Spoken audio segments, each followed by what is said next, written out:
नमस्ते जी नमस्ते। क्या हाल चाल है आपके? सर हम बहुत बढ़िया हैं। नहा लिए? हाँ सर जी हम तो नहा लिए। चलो तो बहुत अच्छी बात है। स्टार्ट करें? हाँ सर जी करो। क्वेश्चन आंसर हम डिस्कस करने के लिए जा रहे हैं और यहां पर आइए जरा, पहले हम बात करते हैं अपने कस्टम्स के क्वेश्चन आंसर की। और यहां पर इवन क्वेश्चन आंसर शुरू करने से पहले मैं आपको कुछ प्रेजेंटेशन के लिए नियम कानून बता दूं कि आपको एग्जामिनेशन हॉल के अंदर अपने आंसर को प्रेजेंट कैसे करना है। 2 पेज की एक फाइल मैंने आपके लिए तैयार करी है और ये फाइल मैं आपके साथ शेयर कर लूंगा, ठीक है? Yes sir. 4 तरह के क्वेश्चंस आपसे एग्जाम में पूछे जाते हैं।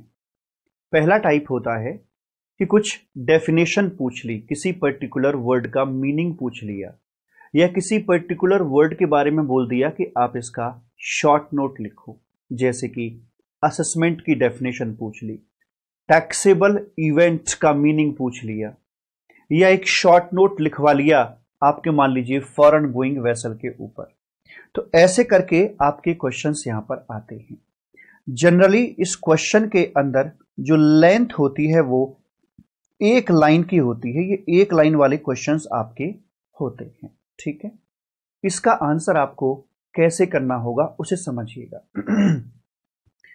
जिस पर्टिकुलर वर्ड का आपको यहां पर आंसर करना है, मान लेते हैं कि आपको यहां पर असेसमेंट वर्ड के बारे में पूछा गया है कि जरा इस पर एक शॉर्ट नोट लिख के दिखाइएगा या इसको आप डिफाइन कीजिएगा, ठीक है? तो पहले आपको ना एक बैकग्राउंड लिखनी होती है इसके बारे में। अब बैकग्राउंड कैसे लिखते हैं? बैकग्राउंड का मतलब होता है कि एक बेस आपको तैयार वहां पर करना होता है।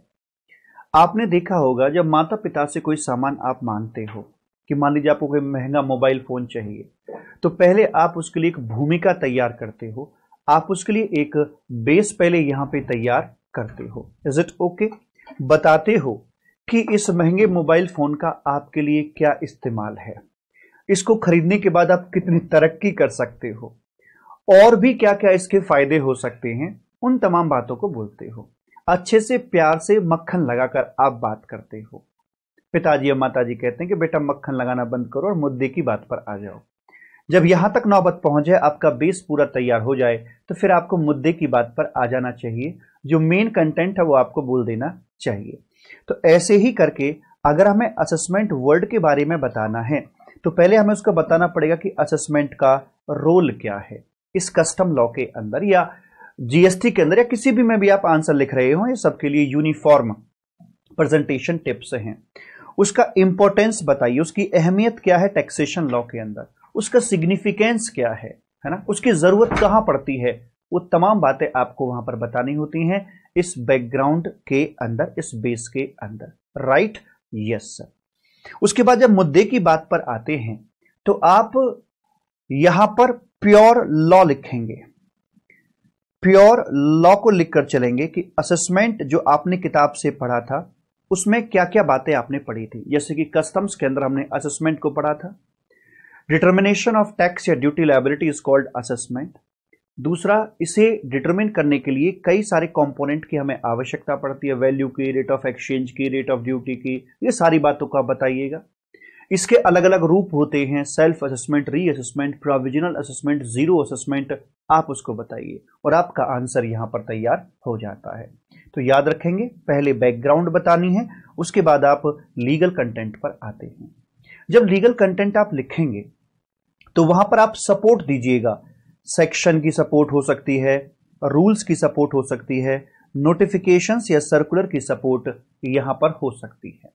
ये जो सेक्शन, रूल, नोटिफिकेशन, सर्कुलर की जो सपोर्ट है, ये क्या काम करती है मैं आपको बताता हूं। जैसे मान लीजिए आप मुझे नाश्ता करवाना चाहते हैं और नाश्ते के अंदर आप मुझे ब्रेड बटर का नाश्ता करवाना चाहते हैं, तो यहां पर ये आपकी मान लीजिए एक ब्रेड है और ब्रेड के साथ साथ आप अगर मुझे बटर लगाकर देंगे इसके ऊपर तो खाने का आनंद कुछ और होगा। लेकिन अगर आपने बटर नहीं दिया तो ऐसा नहीं कि मैं ब्रेड को खा नहीं पाऊंगा, खा तो लूंगा पर उतना मजा नहीं आएगा। दूसरी बात, अगर आपने ब्रेड पर बटर की बजाय मोबिल ऑयल डाल दिया तो फिर सत्यानाश हो गया। इससे मोबिल ऑयल तो खैर वेस्ट जाएगा ही जाएगा, साथ में आपकी जो ब्रेड थी वो भी आपकी डस्टबिन में जाएगी। यानी कि ब्रेड जिस पर मोबिल ऑयल पड़ा था, ब्रेड और मोबिल ऑयल दोनों ही आपके डस्टबिन में चले जाएंगे। ना मोबिल ऑयल का कोई इस्तेमाल हुआ और ना ही ब्रेड का कोई इस्तेमाल हुआ। इसी तरीके से अगर आपने ये जो ब्रेड है ये आपका होती है, यहां पर जो भी लीगल प्रोविजन है वो होता है, और जो बटर है ये यहां पर सेक्शन, रूल्स, नोटिफिकेशन एटसेट्रा ये सब आपके यहां पर होते हैं। तो अगर आपने ये लिखा है तो ब्रेड बटर दिया आपने, बहुत अच्छा लगेगा, एग्जामिनर को अच्छे नंबर दे के जाएगा।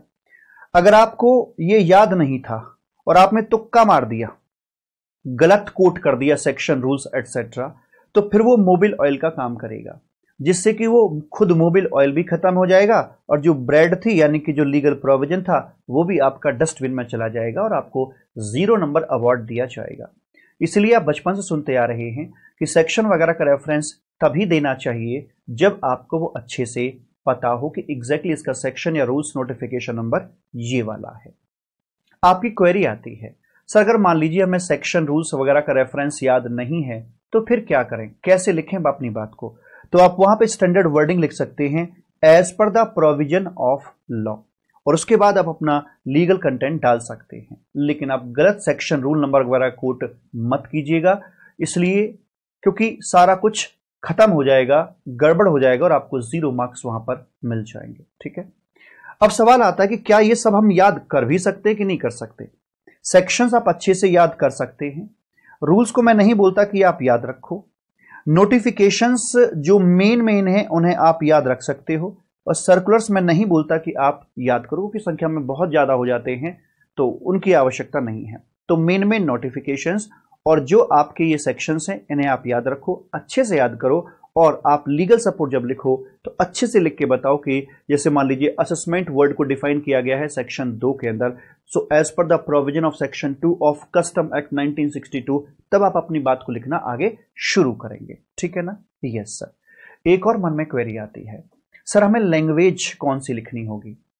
हम यहां पर मेरी किताब की लैंग्वेज लिखें या सी इंस्टीट्यूट का जो स्टडी मटेरियल है उसकी लैंग्वेज लिखें या अपने नोट्स बनाकर उनकी लैंग्वेज, क्या करें, कैसे करें? भाई साहब मेरी बात सुनो, यहां पर लैंग्वेज आप अपनी लिख के चलेंगे, ओन लैंग्वेज की यहां पर बात करी जाती है।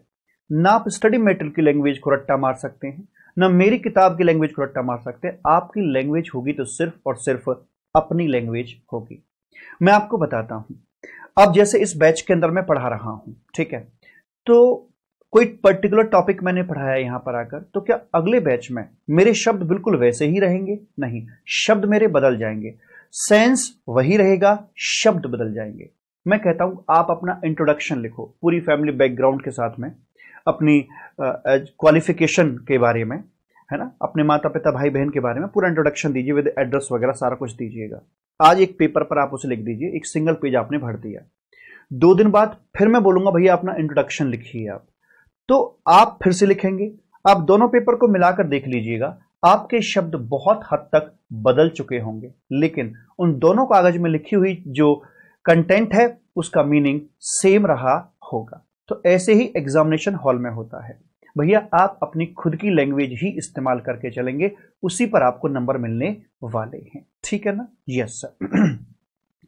तो ये हो गया आपके बहुत छोटे वाले क्वेश्चन, जिसमें सबसे पहले बैकग्राउंड आ गई, बेस बनाया आपने, और बेस बनाने के बाद फिर आपने उसके संबंध में पूरा का पूरा जो लीगल पोजीशन थी वो यहां पर लिख दी है। Is it okay? Yes sir. जितने भी 4 तरह के क्वेश्चन हैं मैं इनको आपको कर करके दिखाऊंगा। यहां पर हम जब डिस्कस करेंगे क्वेश्चन आंसर तो बताऊंगा कि ये किस टाइप का क्वेश्चन है, इसका आंसर इस वे में हमें करना है। ठीक है ना? दूसरे टाइप के जो क्वेश्चन आएंगे आपके वो स्मॉल थ्योरी क्वेश्चंस होंगे या मिनी केस स्टडी बेस्ड, इन्हें हम क्वेश्चन बोल सकते हैं। इनकी लेंथ 3 लाइन से लेकर 5 लाइन तक इनकी लेंथ जा सकती है, जिसको हम इस कैटेगरी के अंदर रख के चलते हैं। क्वेश्चन की लेंथ इतनी जा सकती है। ठीक है, तो यहां पर आप सबसे पहले लिखेंगे लीगल पोजीशन। लीगल पोजीशन बिल्कुल ऊपर की भांति ही लिख के चलेंगे और उसके बाद आप अपनी बात को कंक्लूड कर देंगे। अब कंक्लूजन कैसे लिखना होगा आपको? तो कंक्लूजन लिखते समय सबसे पहले आप कुछ स्टैंडर्ड वर्डिंग्स का इस्तेमाल कर सकते हैं, जैसे कि इन नटशेल, या in the light of what is stated above, जो हमने लीगल लॉ लिखा हुआ है, लीगल कंटेंट यहां लिखा हुआ है, इसको ध्यान में रखते हुए मैं अब अपने आंसर को फाइनल कर रहा हूं। ध्यान दीजिए इसमें करना क्या होता है आपको, यहां पर जो भी आपका इश्यू है, जो भी आपका यहां क्वेश्चन है, उस क्वेश्चन को आपने मिक्स करना होता है अपनी लीगल पोजीशन के साथ में। जब क्वेश्चन को लीगल पोजीशन के साथ में मिक्स कर देते हैं तो आप अपने कंक्लूजन पर पहुंच जाते हैं और वही कंक्लूजन आपको यहां पर लिखना होता है। तो ध्यान दीजिएगा, सबसे बड़ा वर्ड है यहां पर मिक्स करना, क्वेश्चन को लॉ के साथ मिक्स करना। हर चीज अलग अलग है। पहले आपने वहां पर लीगल पोजीशन लिख दी, प्योर लॉ लिख दिया, उसके बाद में फिर आपने जो इश्यू था क्वेश्चन के अंदर उसको आपने यहां पर मिक्स करके कंक्लूड कर दिया है। तीसरे टाइप के जो क्वेश्चंस आपके यहां पर आएंगे साहब, वो कौन से होंगे सर जी? वो होंगे यहां पर आपके long case study based question. इनकी लेंथ कुछ भी हो सकती है, आधा पेज से लेकर 1.5-2 पेज तक के क्वेश्चंस आपके जा सकते हैं, ठीक है, और भी बड़े हो सकते हैं। तो इसमें आपका एक हेडिंग और बढ़ जाता है। सबसे पहले फैक्ट्स और इश्यू की बात करी जाती है। यह हेडिंग क्यों बढ़ा? क्योंकि मिनी केस स्टडी में क्वेश्चन खुद ही छोटा होता है, तो वो प्राइमा फेसी पूरा क्वेश्चन एक साथ ग्रिप में आ रहा होता है कि भाई इस क्वेश्चन में पूछा क्या गया है। लेकिन जो लेंदी क्वेश्चंस होते हैं उनमें एक बार पढ़ने पर तो ये पता नहीं चलता कि हुआ क्या यहां पर आकर। तो आप जैसे जैसे क्वेश्चन पढ़ते चले जाएं, आप उसके जो की नोट्स हैं या की पॉइंट्स हैं उनको आप लिखते चले जाएं। कहने का मतलब यह है कि आप अपने उस बड़े से क्वेश्चन को पहले समराइज कर लीजिए। 5-6 लाइनों में उसकी समरी बन सकती है, और जो समरी बनेगी उसी को हम फैक्ट्स और इश्यू के अंदर इस हेडिंग के अंदर रख के चलेंगे। और उसके अंदर जो भी क्वेश्चन पूछा गया है, जो इश्यू दे रखा है, उसको ठीक से आप हाईलाइट कर दीजिएगा। These are the facts of the question and here is the issue within the question. वो कर दिया? हाँ सर। तो ये क्या है? सिर्फ और सिर्फ एक समरी है आपके क्वेश्चन की। इसमें आपको अलग से कोई एफर्ट डालने की जरूरत नहीं है। क्वेश्चन को पढ़ते जाइए और समराइज करते चले जाइए। फिर इस इश्यू के संबंध में आपको पता होना चाहिए कौन कौन से सेक्शंस, कौन कौन से रूल्स या नोटिफिकेशंस का इस्तेमाल होना है। तो जिन जिन प्रोविजंस का इस्तेमाल होना है उन प्रोविजंस को आप यहां लिखिए। ध्यान दीजिए, लीगल पोजीशन लिखते समय आप सिर्फ प्योर लॉ लिखेंगे। यहां पर फैक्ट्स या इश्यू की बात बिल्कुल भी नहीं हो रही होगी। रेलिवेंट लॉ ही आप यहां पर लिख कर चलेंगे। That's it my dear. आपको फैक्ट्स पता है, इश्यू पता है, और आपको लॉ भी पता है कि इसका आंसर यहां से निकल के आना है। अब जब कंक्लूजन पार्ट पर आप आते हैं तो आपको क्या करना है कि अपना जो फैक्ट्स एंड इश्यू थे, फैक्ट्स एंड इश्यू को आपने मिक्स कर देना है अपने लॉ के साथ, और मिक्स करके आप अपनी बात को यहां पर आकर कंक्लूड कर देंगे। Is it okay? Yes sir, कोई दिक्कत वाली बात यहां पर नहीं है। तो बहुत ही स्टेप वाइज तरीके से एक सिस्टमेटिक ऑर्डर में आप अपने क्वेश्चन का आंसर करके आएंगे। सर क्या ये हेडिंग भी लिखने हैं? हाँ, आप ये हेडिंग प्रॉपर तरीके से बनाकर आइएगा। लीगल पोजीशन ये रही, फैक्ट इश्यू रहा। एग्जामिनर को आपकी कॉपी चेक करने में जितनी ज्यादा आसानी होगी उतने ही ज्यादा नंबर वो आपको देकर जाएगा। अगर मान लीजिए आपने सारा कुछ हौच पौच करके लंबे लंबे पैराग्राफ बनाकर सब मिक्सअप कर रखा है, उससे ही पता नहीं चलेगा कि आपका आंसर कहां छिपा हुआ है, आपने लॉ कहां लिखा है, कुछ पता नहीं चल रहा होगा। जब आप चीजों को डिवाइड करके लिखते हो, एक सिस्टमेटिक बेस में लिखते हो, तो वो अपना अच्छे से चेक कर पाएगा। अगर उसे कंक्लूजन पढ़ना है तो सीधा यहां पर आकर देखेगा। उसे लॉ देखना है कि बच्चे ने ठीक से लॉ डिक्टेट किया है कि नहीं, तो वो यहां देखेगा, ऐसे करके। ठीक है ना जी? ये जो होता है ये तो आप अपनी सुविधा के लिए बना के चल रहे हो फैक्ट्स एंड इश्यू को, जो आपके क्वेश्चन के अंदर और 4 चांद लगा देता है। ठीक है जी। फिर आता है आपका चौथे टाइप के क्वेश्चंस आते हैं आपके न्यूमेरिकल क्वेश्चंस। न्यूमेरिकल क्वेश्चंस के अंदर कई सारी ट्रांजैक्शंस दे रखी होंगी, उनके अमाउंट्स आपको दिए हुए होंगे, आपको उन्हीं के साथ प्ले करना है। तो पहले आप अपने एक सॉल्यूशन की टेबल बना देते हैं कि जो भी आपसे क्वेश्चन पूछा गया है उसका सॉल्यूशन क्या है, वो आपने प्रॉपर टेबल बना दी।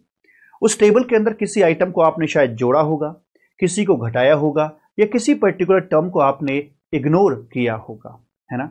तो जब किसी पर्टिकुलर फिगर को आपने ऐड किया तो आपके दिमाग के अंदर कोई ना कोई तो केमिकल रिएक्शन हुआ होगा ना, जहां से ये आवाज निकल के आई कि ये फिगर आपकी ऐड की जानी है। तो जो दिमाग में केमिकल रिएक्शन हुआ, जो सपोर्ट्स आई कि सेक्शन 2 में ये लिखा है, सेक्शन 6 में लिखा है, नोटिफिकेशन ये बोलती है, जो भी दिमाग में आया था उसे बस कागज पे डाल दीजिए, आपका वर्किंग नोट बन के तैयार हो जाएगा।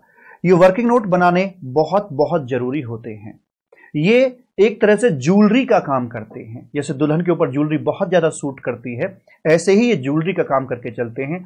अगर क्वेश्चन के अंदर 10 ट्रांजैक्शंस दे रखी हैं तो आपके वर्किंग नोट गिनती के 10 होने चाहिए कम से कम। Is it okay? हाँ सर जी। कि क्या तो किसी चीज को आप जोड़ रहे होगे या घटा रहे होगे या इग्नोर कर, आपने ऐसा क्यों किया, इसका रीजन क्या है, उस रीजन को ही आपने कागज पे यहां लिखना होता है और आपका वर्किंग नोट बनके तैयार हो जाता है। अगर आपने मान लीजिए सॉल्यूशन टेबल तो ठीक दे दी है, लेकिन वर्किंग नोट आपने नहीं लिखा एक भी, तो विश्वास मानिए 5 में से आपको 2 या 3 नंबर देकर जाएगा, बस आधे से नंबर देकर जाएगा आपको। और अगर आपने ये सॉल्यूशन टेबल भी ठीक है, वर्किंग नोट भी आपके ठीक से बने हुए हैं, तो फिर यहां पर आपको फुल मार्क्स अवार्ड किए जाएंगे। नॉर्मली होता तो यही है, हर जगह हमने यही देखा है, लेकिन आप मेरी किताब पर देखेंगे तो यहां पर एक फोटो छपा हुआ है आयुष सिंगला करके। मई 2015 में इनका ऑल इंडिया हाईएस्ट मार्क्स आए थे इनडायरेक्ट टैक्सेशन के अंदर। इनका मैंने इंटरव्यू लिया था।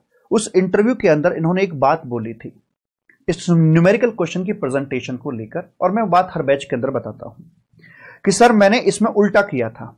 मैंने पहले वर्किंग नोट डाले और उसके बाद सॉल्यूशन टेबल बनाई। मैंने कहा इसका फायदा क्या? फिर फायदा इसमें यह हुआ था क्योंकि जब हम कोई टेबल बना रहे होते हैं सॉल्यूशन की, तो इसमें चीजें प्लस कर रहे हैं, माइनस कर रहे हैं या इग्नोर कर रहे हैं, तो दिमाग में वो प्रोसेस तो चल रही है ना कि जोड़ रहे हो तो क्यों जोड़ रहे हो, घटा रहे हो तो क्यों घटा रहे हो, इग्नोर कर रहे हो तो क्यों कर रहे हो। तो पूरा का पूरा हमें यहां पर काम करना पड़ा। और फिर जब हम वर्किंग नोट लिखने पर आते हैं तो वही सारी प्रोसेस हमें फिर से दोहरानी पड़ती है, तो इससे हमारा समय डबल खर्च हो जाता है। तो सर मैंने क्या किया था कि मैंने एक ट्रांजैक्शन पढ़ी और देख लिया कि भाई इसका होना क्या है, प्लस माइनस या इग्नोर, और क्यों होना है वो मैंने वहीं के वहीं पहले लिख दिया वर्किंग नोट मैंने कि भैया वर्किंग नोट नंबर 1 इस ट्रांजैक्शन का ये ट्रीटमेंट ऐसे किया जाएगा। ऐसे करके 10 ट्रांजैक्शन तो 10 वर्किंग नोट मेरे बनकर तैयार हो गए। और जब 10 वर्किंग नोट बनकर तैयार हो गए, मैंने हर एक पॉइंट के बारे में अच्छे से लिख दिया कि इसका ये ट्रीटमेंट होना है। अब मैं फाइनल सॉल्यूशन टेबल बनाऊंगा तो वो बच्चों जैसा खेल रह जाएगा, उसको बनाने में मुझे बिल्कुल भी देर नहीं लगेगी। तो ऐसा करने से आपका समय भी बचता है और क्वेश्चन का आंसर गलत होने के चांसेस ना के बराबर हो जाते हैं। तो इसलिए आप इस अप्रोच को अपनाएंगे तो बहुत अच्छी बात है। मन में डाउट आता है सर क्या ऐसा करने से कहीं कोई दिक्कत तो नहीं होगी? दिक्कत बिल्कुल भी नहीं होगी मालिक, क्योंकि ये स्टेटमेंट उस बच्चे का है जिसके ऑल इंडिया हाईएस्ट मार्क्स आए हैं, आयुष सिंगला, मई 2015 में। ठीक है जी, इनके 89 मार्क्स आए हुए थे ये सब करके। Is it okay? Yes sir. तो आप ये करेंगे तो आपका समय भी बचता है और आपके क्वेश्चन का आंसर भी सही होने के चांसेस बहुत ज्यादा बढ़ जाते हैं। लैंग्वेज आपको अपने ही इस्तेमाल करनी है, इस बात का विशेष ध्यान रख के चलेंगे। तो मैंने बताया 4 तरह के क्वेश्चंस हो गए। एक सिंगल लाइन वाले क्वेश्चन लाइक डेफिनेशन टाइप या फिर स्ट्रेट फॉरवर्ड कह सकते हैं आप उनको, या शॉर्ट नोट बेस्ड। दूसरे टाइप के हो गए मिनी केस स्टडी। तीसरे हो गए आपके लॉन्ग केस स्टडीज, है ना। और चौथे हो गए आपके यहां पर न्यूमेरिकल क्वेश्चंस। हर एक को करने का जो तरीका है वो अलग है। Is it okay? Yes sir. अब मैं आगे बढ़ना